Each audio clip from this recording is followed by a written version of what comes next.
This particular strike against General Kirillov is very significant in the wake of him being charged for international war crimes by Ukraine, where inevitably Ukraine knew that the likelihood of them seeking justice was slim to none. Escalates issues considerably.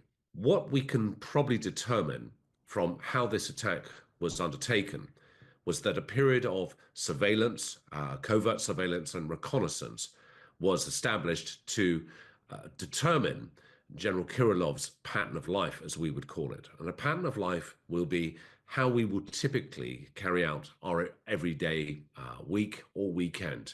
And we are all creatures of routine, in so much as we would generally leave our homes to go to work at about the same time every morning. We will go to quite often the same coffee shops. We will follow the same route more often than not, particularly if we don't feel that we're at risk or a threat.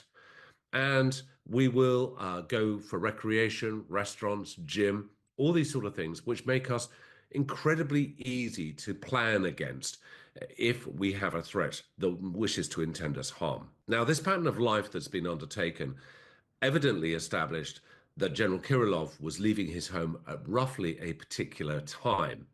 And from what we understand, obviously this was during what one would deem the working week. His driver came to collect him, and outside his property, what was could only be an inert, everyday item, which was an electric scooter. However, when we consider many of these new electric scooters have considerable amounts of real estate where, for example, a lithium battery would be held, that allows for a considerable amount of explosives to also be concealed, possibly replacing that lithium battery. So to the human eye, you would only see a scooter that was tethered to a lamppost.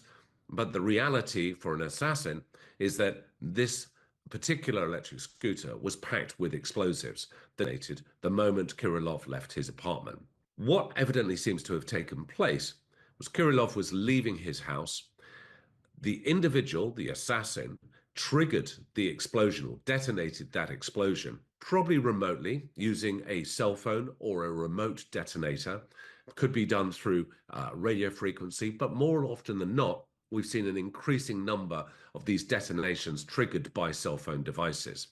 But I would say it would be safe to say that whoever triggered or detonated that explosive was having a line of sight on Kirillov when he left the building to ensure that that assassination was going to be successful.